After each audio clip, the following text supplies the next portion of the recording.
Olá pessoal, tudo bem com vocês? Estamos nós aqui mais uma vez no nosso curso de Bioquímica de Biomoléculas.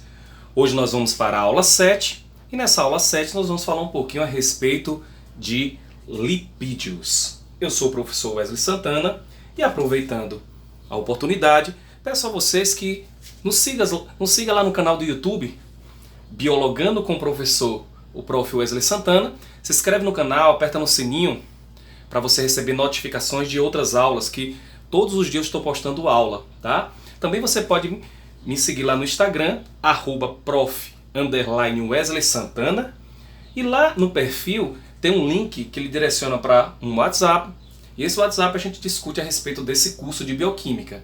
Esse curso de Bioquímica de Biomoléculas, ele também, para os interessados, a possibilidade de ter certificado esse reconhecido nacionalmente. Serve para a prova de título, mas também serve para os alunos que estão fazendo graduação e quer abonar parte das horas extracurriculares, ok? Então vamos para os lipídios.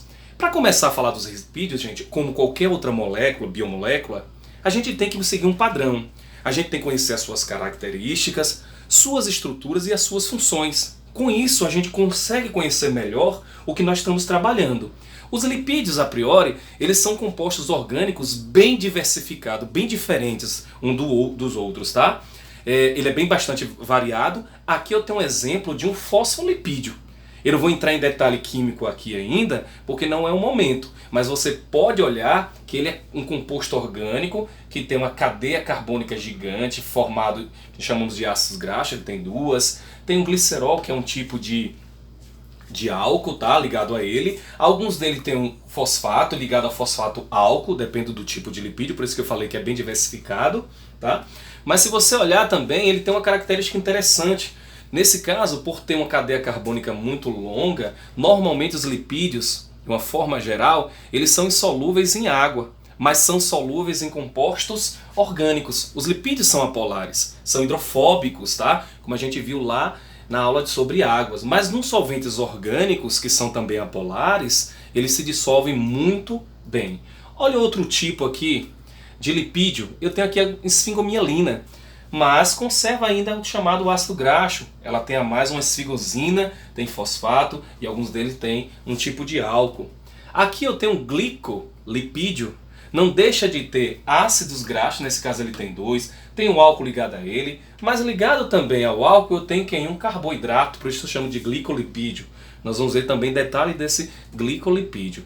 Aqui eu tenho outro tipo de lipídio, colesterol. Se você observar bem, muda completamente, porque ele não tem ácidos graxos, ele não tem o álcool ligado, né, esterificando, tá? Ele tem vários anéis, nesse caso 4 anéis e uma grande cadeia carbônica, e na ponta dele uma hidroxila, que o torna nessa região levemente polar. Tem também ácidos graxos, ó. Tem também lipídios com 3 ácidos graxos, o triacilglicerol, o triglicerídeo, né, que é um lipídio de armazenamento de energia que a gente chama, que fica no tecido adiposo. Então nós vamos ver esses vários tipos de lipídios, ver as suas estruturas e as suas funções. Então, ressaltando outra vez, os lipídios são insolúveis em água, mas são solúveis em compostos orgânicos. Aqui eles estão vendo que formam uma mistura heterogênea. A respeito dessa estrutura, como a água se comporta logo ao lado dos lipídios, na aula sobre água, você pode olhar aí no YouTube anterior, a gente explica termodinamicamente como isso ocorre. Sugiro a você dar uma olhadinha lá. Bom, falei as características gerais dos lipídios, vamos começar a falar sobre as funções. Quando a gente pega um livro de ensino médio, logo de cara, quando a gente vê lipídios, a gente vê logo a função que? Basicamente a gente vê função energética, né? E função, composição de membranas de células. O conceito está errado, Wesley? Não, não está errado. Como eu falei sobre carboidratos, é um conceito ainda o quê? Limitado, porque ele tem outras funções tão quanto importantes como essa que eu acabei de falar para vocês. Como por exemplo, vamos lá. Vamos começar aqui. Os lipídios são importantes por quê? Eles são importantes porque no nosso corpo a gente consegue armazenar no tecido adiposo, aqui eu tenho um adipócito, no citoplasma você vê grande quantidade de lipídios, e lá nos adipócitos, quando ele tem uma boa quantidade, ele é uma reserva sim de energia. Por que uma reserva de energia? grande quantidade dos carboidratos que você se alimenta ou das proteínas que você se alimenta, que o seu corpo não consegue transformar o carboidrato em energia ou outros compostos porque não há necessidade, bem como as proteínas no seu excesso, é convertido em lipídios. E esses lipídios eles têm que ser armazenados para uma necessidade e usando paulatinamente. Assim, no tecido adiposo, ele age como isolante térmico, principalmente em animais que hibernam, tá? Que conseguem hibernar. Mas os lipídios, quando a gente vê também no ensino médio, ele tem uma função estrutural, como no caso os fosfolipídios que compõem as membranas da célula. Cuidado, meus amigos que estão aí. Quando eu falo membrana plasmática, não só membrana plasmática. Na célula existem várias organelas que são membranosas. E essas organelas membranosas, ela tem estrutura também de lipídio, no caso fosfolipídios. Há também lipídios do tipo esteróis. Quais são os esteróis que tem, Wesley? Bom, um dos esteróis bem conhecido, que é um tipo de lipídios, é o colesterol, que também compõe, faz parte da membrana plasmática somente de célula animal. Vegetal não tem colesterol na membrana plasmática. O colesterol também, gente, é precursor de hormônios sexuais masculinos e vitaminas e femininos, e também ele consegue dar origem à vitamina D. Não há produção de vitamina D, então, sem esteróis, sem lipídios que possam converter em vitamina D. Aqui, falando de hormônios sexuais, eu tenho vários tipos de esteróis, formados a partir de quem? Do colesterol. Eu tenho estradiol, testosterona, progesterona, hormônio masculino e feminino, cortisol, que é um hormônio relacionado ao estresse, aldosterona e vitamina D e o colesterol comumente como a gente conhece. Então existem vários tipos de esteróis, precursores de hormônios sexuais masculinos e femininos e vitamina D. Olha as funções bacanas que nós estamos vendo aqui. Outras funções que normalmente no ensino médio a gente não vê.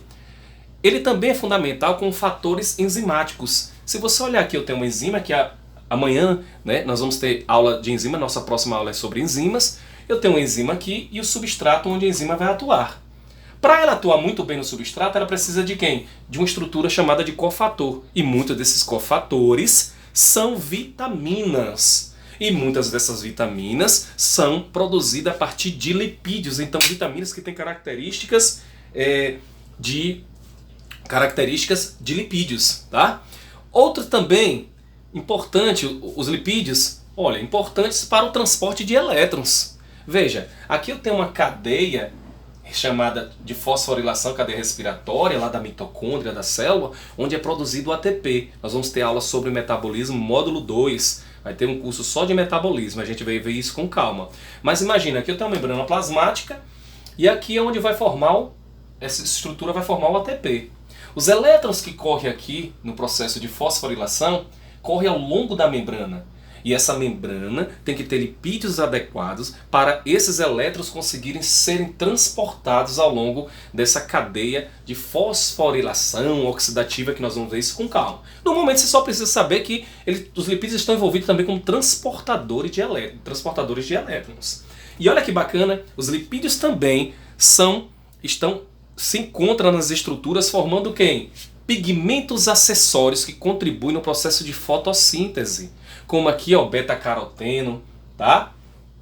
A xantofila, a chamada ficoeritrobilina, que são pigmentos acessórios que contribuem para a absorção melhor de fótons de luz e aumentando o espectro dessa luz no processo de fotossíntese. E a grande mãe, a clorofila, tanto A quanto B, a sua composição é lipídica. Então, os lipídios estão também relacionados com a função de produção de clorofila A e B em vegetais. Os lipídios estão totalmente relacionados em âncoras hidrofóbicas para proteínas. Algumas associações de proteínas com lipídios são importantes até para o enovelamento dessa proteína. Os lipídios estão envolvidos totalmente como emulsificantes. Como assim, Wesley? Quando a gente come gordura, e essa gordura então, quando se encontra lá no duodeno, ela, para ser digerida pelas lipases, se faz necessário que o nosso fígado produza um líquido biliar, que é armazenado na bile, e essa bile libera essa essa substância gordurosa, como vocês estão vendo aqui em verde, ó, que fica ao redor dessas gotículas de lipídios, que facilita então que a digestão pelas lipases. Então eu posso falar que os lipídios, nesse caso que se encontra na bile produzido pelo fígado, são emulsificantes, facilita na digestão, né? Porque facilita a ação das enzimas, no caso a lipase, que nós vamos ver isso nas aulas de metabolismo. Os lipídios também estão envolvidos completamente com mensageiros intracelulares. Gente, quando chega uma mensagem em uma célula, chegou aqui na membrana plasmática da célula, de fora. Essa mensagem ela tem que ser encaminhada e ser comunicada de forma intracelular. E como ocorre isso? Bom, em alguns casos pode utilizar um tipo de lipídio especial. Como? Vamos lá. Membrana plasmática tem fosfolipídios. Uma fosfolipase quebra um desses fosfolipídios, liberando o que? Um ácido graxo. Esse ácido graxo é convertido em um tipo de lipídio chamado de diacilglicerol, que tem 2 ácidos graxos. Esse diacilglicerol, ele pode ativar algumas enzimas chamadas de quinases, e essas enzimas, no caso ativadas, ela passa a ter na estrutura dela um fosfato, e essas quinases vão fosforilar outras proteínas, ativando alguma rota metabólica ou desativando outra rota metabólica. E essa rota metabólica vai produzir um produto final. Então, determinado produto para ser produzido ou inibir a sua produção, se fez necessária a presença de uma proteína fosforilada, e quem fosforilou foi quem? Uma proteína quinase. Quem ativou essa proteína quinase? Foi um tipo de lipídio chamado de diacilglicerol. E esse lipídio foi produzido a partir de quem? De uma enzima que quebrou um fosfolipídio da membrana plasmática. Então estou falando só um lado de um processo de ativação de segundo mensageiro. E isso aí vocês vão ver também no curso de metabolismo. Olha outra função bem bacana. Então são várias as funções que os lipídios desempenham nos vertebrados. Quais são os tipos de lipídios e suas respectivas estruturas? Agora sim, a gente agora pode parar para diferenciar o lipídio do outro de acordo com a sua estrutura. Ou diferenciar um lipídio de uma proteína ou carboidrato. Como a gente pode fazer isso? Simples. Olha só, quais são? Bem simples, olha gente, eu tenho os lipídios de armazenamento. Quais são, Wesley? Só existe um, gente. O triacilglicerol. Ele é composto de quê? Bom, ele tem na sua composição um glicerol, que é um tipo de um álcool que tem 3 hidroxila, e esterificando. Esterificando por quê? Porque forma uma função éster. Esterificando quem? 3 ácidos graxos. Esses ácidos graxos, na ponta dele tem um ácido carboxílico. Ácido carboxílico reagindo com um álcool aqui, forma um éster. Por isso que chama reação de esterificação. E eu formo um 2,3 acilglicerol, que é um lipídio de armazenamento que se encontra principalmente no tecido adiposo. Mas eu também tenho os lipídios de membranas, que são polares. Já o triacilglicerol são neutros. Por que eles são polares? Porque na sua estrutura vai ter um carboidrato, um fosfato, que lhe faz ter uma região polar. Quais são os tipos de lipídios de membrana? Nós temos basicamente 2 tipos, os fosfolipídios e os glicolipídios. Dentro do grupo dos fosfolipídios, ele pode se dividir em 2. Glicerol fosfolipídios. Quem é o glicerol fosfolipídio? É uma estrutura também que tem, ó, glicerol, tem 2 ácidos graxos, parece muito com o triacilglicerol. Só que em uma das pontas da hidroxila, do glicerol que tem hidroxila, ela reagiu com um fosfato. E na ponta desse fosfato normalmente tem um álcool. Essa região é uma região polar. Já outra toda estrutura é uma região apolar. Por isso que chama de lipídios de membrana polares. Já nos fosfolipídios do tipo esfingolipídios, ele é um pouco diferente. Ó. Em vez de ele ter um glicerol esterificando os ácidos graxos, ele tem um esfingolipídios, que nós vamos falar a sua estrutura mais na frente. Mas tem ácido graxo, na ponta dele tem um fosfato, e na ponta do fosfato uma estrutura que nós chamamos de colina, ou pode variar de outra substância. Mas não deixa de ser uma região polar e outra região apolar. Nós temos os glicolipídios, que é esfingolipídios. O tipo dele é esfingolipídio. Tem a esfingosina também, que está aqui, ó. Esfingolipídio, que é esfingosina. Tem ácido graxo, mas na ponta dele não tem fosfato. Obrigatoriamente ele vai ter um carboidrato, vem de glico. Vai ter um monossacarídeo ou um oligosacarídeo ligado a ele. Ok? Nós vamos estudar cada um de forma mais detalhada. Vamos começar com o triacilglicerol. Falando, para não esquecer, existe também um lipídio que encontra nas arqueias, que é uma bactéria da região extremamente extrema, que tem glicerol, tem fosfato, outro glicerol, tem glicerol na ponta, fosfato e uma estrutura de lipídio chamada de diftanil. Tá? É uma estrutura altamente complexa que é encontrada nessas arqueias. Mas na frente vamos falar um pouquinho a respeito. Vamos falar primeiro do lipídio de reserva, que é o triacilglicerol. Então vamos falar deste rapazinho aqui, ó, tá? Que é neutro. É um lipídio de reserva. Ele é composto de quem? Lembra que nós vimos na estante que ele é composto de um glicerol, que é um tipo de álcool, mas tem ácidos graxos. Então vamos falar nesse momento a respeito dos ácidos graxos, né? Veja, o que são esses ácidos graxos? Os ácidos graxos são compostos orgânicos que na sua ponta tem um ácido carboxílico e uma longa cadeia carbônica, que normalmente tem 16 a 24 carbonos. Tá? Alguns têm 36, varia muito entre os tipos de ácido graxo. Mas então existe tipo de ácido graxo? Claro que existe, de acordo com a quantidade de carbono. Alguns deles têm insaturações, que são essas ligações duplas, e quando tem essa insaturação, é uma ligação π. Aqui eu tenho a ligação sigma e a ligação π. A ligação π ela é pequena, fazendo com que há uma mudança conformacional na estrutura dessa cadeia carbônica. Então eu tenho um ácido graxo aqui insaturado e saturado. Tá? Eu acabei de falar, vai de 4 a 36 carbonos, normalmente não são ramificados, podem ser saturados ou insaturados e apresentam nomenclaturas específicas. Veja, quais são essas nomenclaturas? Bem simples, ó. Existem ácidos graxos, todos têm ácido carboxílico na ponta, tá? Mas tem uns que tem 16 carbonos. Esse caso aí, o nome comum é o palmítico, ácido palmítico. Nome sistemático é chamado de hexadecanoico. Hexadecanoico. Esse caso aqui, o hexadecanoico, ele não tem nenhuma insaturação. Por isso que tem traço aqui na posição das ligações e traço aqui, tá? Veja agora, no caso, o palmitoleico. Ele é um hexadecanoico com 16 carbonos, no entanto, ele tem uma dupla ligação. Essa dupla ligação está onde? No carbono 9, tá? Está no carbono 9, tá? Eu tenho agora o esteárico, octadecanoico, 18 carbonos, nenhuma insaturação. Eu tenho o oleico, que é bem comum na alimentação, 18 carbonos, uma insaturação, a posição é na posição 9, por isso que eu chamo de ômega 9. Lembra lá que você tem algumas margarinas chamadas de ômega 3, ômega 6? Esse peixe tem ômega 3, ômega 6. Quando ele fala ômega, gente, 6 ou 3, nesse caso aqui é 9, significa que a insaturação, a dupla ligação está no carbono 9. Nesse caso aqui, o linoleico, tá? Tem 18, mas ele tem 3 insaturações. Uma no carbono 9, outro carbono 12 e outro carbono 15. Interessantemente, eu posso representar isso colocando um sinal de delta e em cima do delta eu coloco 9, 12 e 15 para mostrar onde é. Então a insaturação dele é o quê? 3 nesse caso. 1, 2, 3. 3 insaturações. O interessante de notar, gente, é o seguinte. Se você observar, praticamente tem a mesma quantidade de carbonos. Mas os ácidos graxos que são saturados, que tem ligação simples, normalmente, quando ela é de 18 a 24, ele é meio que sólido na temperatura ambiente.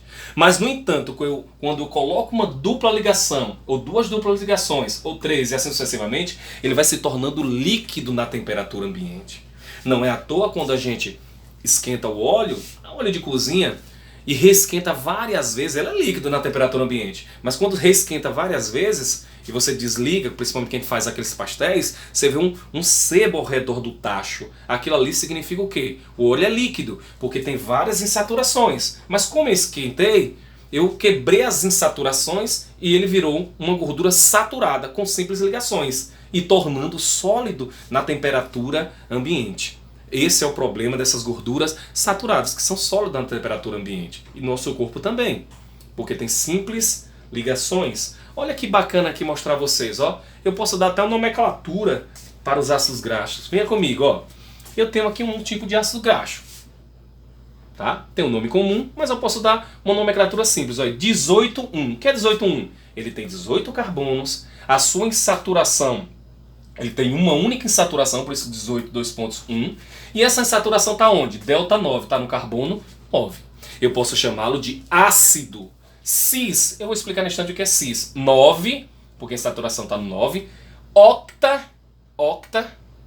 que vem de 8. Deca, que vem de 10, por isso que é 18. Decanoico, nome dele.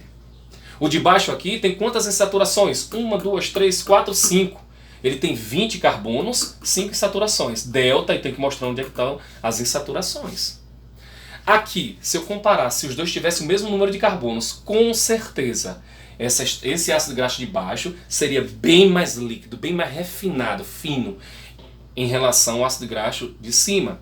Porque ele tem mais insaturações. Quanto mais insaturações, melhor. Por isso que aquele azeite que a gente coloca na comida, na salada, ele é importante, porque ele sai limpando de certa forma nossas artérias, porque ele é líquido na temperatura ambiente. Mas, no entanto, quando eu vou fritar um ovo e o coloco, acabo quebrando essas insaturações e tornando, de uma certa forma, parte dele saturado, perdendo aquela característica bem mais líquida na temperatura ambiente. Falando de cis e trans, gente, cis e trans é um tipo também de isomeria, tá?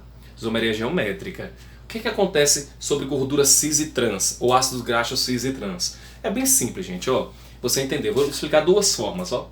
Veja, a dupla ligação está aqui, só ocorre evento de cis e trans entre carbonos que têm dupla ligação. Nessa dupla ligação, os hidrogênios ligados a ele, tá no mesmo plano? Se eu cortar aqui no meio, os dois não estão no mesmo plano, estão para cima, os dois para cima ou para baixo. Nesse caso eu chamo o quê? Isomeria cis. Se eu tenho hidrogênio em planos diferentes, eu tenho isomeria o quê? Trans. Se você observa ali, ó, eu também posso observar dessa forma. Como? Quando é cis, gente, você está vendo que há uma reta onde tem a ligação. Há uma reta completa.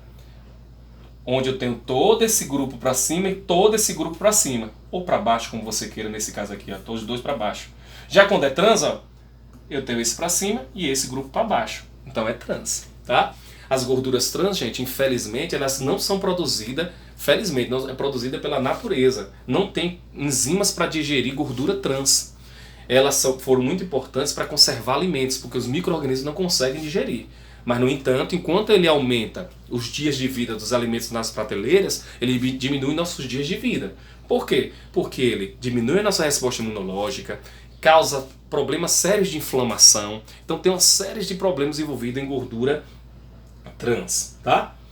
Seguindo, vamos então compreender um pouco sobre ácidos graxos ainda, mas só sobre propriedades físicas. Repara comigo aqui, ó. Eu tenho aqui um ácido graxo, na ponta um ácido carboxílico e uma longa cadeia carbônica.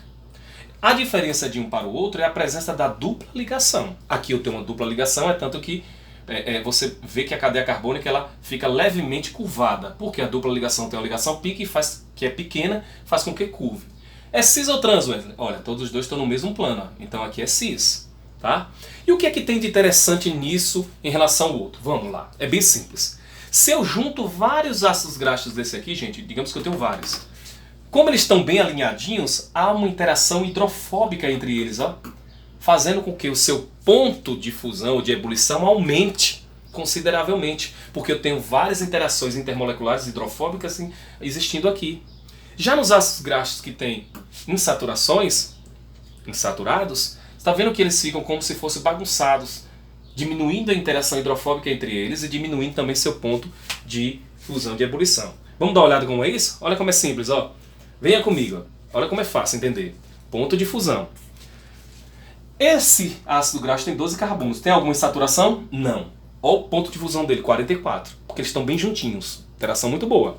Esse aqui, 14. Poxa, 14 aumentou o número de carbonos, também aumenta o número de fusão. Quanto mais a cadeia carbônica maior, maior também seu ponto de fusão.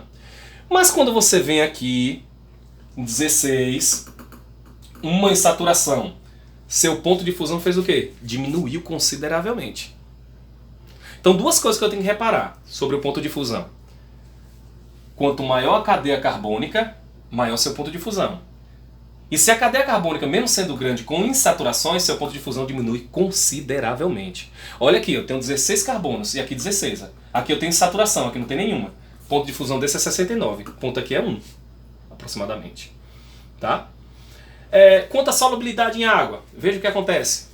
Quanto maior a cadeia carbônica e ele não tem nenhuma insaturação, tá? ele apresenta, nesse caso, uma solubilidade em água muitíssimo baixa.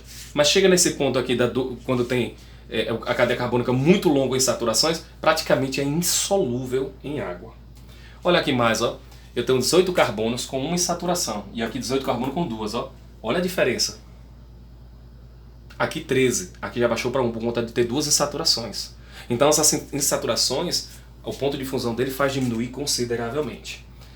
Como é que esses triacilgliceróis, que são lipídios de reserva, são produzidos, Wesley? Muito simples, por uma reação chamada de esterificação. Acompanha comigo. Aqui eu tenho um glicerol, 3 hidroxilas, e aqui eu tenho 3 ácidos graxos, ó. Ácido carboxílico, o R, gente, significa cadeia carbônica. O tamanho não está determinando. Há uma reação agora desse ácido carboxílico com o álcool. Essa reação é a reação de desidratação porque libera água. Então o que é que vai acontecer? Aquela história de novo. Ataque nucleofílico, par de elétrons não ligantes atacando o carbono. Esse carbono então destabiliza, liberando hidroxila, hidrogênio, água. Só que essa carbonila conservou, tá vendo? E um desses oxigênios conservou também. Essa estrutura aqui eu chamo de éster, por isso que é reação de esterificação. Então formei o primeiro éster aqui, aqui eu vou formar o segundo éster e aqui eu vou formar o terceiro éster. Acabei de formar o 1, 2, 3, acilglicerol ou triglicerol. Tá? É assim que ele é produzido. Ele é armazenado no tecido adiposo, tá? É como encontrar no tecido adiposo, mas também encontrado em outros órgãos, não preponderante quanto o tecido adiposo. E qual é a vantagem de armazenar os trigliceróis no tecido adiposo? Bom, eu posso falar o seguinte. A primeira vantagem em termos celular é um depósito de combustível. Depósito de combustível por quê? Porque eu posso utilizar para produzir energia. E essa energia ser convertida em ligação química para o ATP. E eu vou ter aquilo ali em forma de gotículas oleosas no citoplasma da célula. Na hora que precisar já está pronta para eu pegar. Em termos do organismos vertebrados, é importante para armazenamento, tá? No tecido adiposo, que fornece energia para produzir outras biomoléculas, porque ele é altamente reduzido. Também ele está relacionado com a osmolaridade. Se fosse para armazenar carboidrato demais, gente, o carboidrato leva consigo água, porque ele faz ponte de hidrogênio. Aí o que acontece? A quantidade de lipídio que eu armazeno, se fosse de carboidrato, a gente pesaria 3 ou 4 vezes mais. Então, no decorrer da evolução, a molécula para armazenar em grande quantidade foi o lipídio, porque ele consegue regular essa osmolaridade. É um isolante térmico importantíssimo. E nas plantas, eles são importantes no processo de germinação das sementes. Tá? Ele é de suma importância para a germinação das sementes. Vamos seguindo.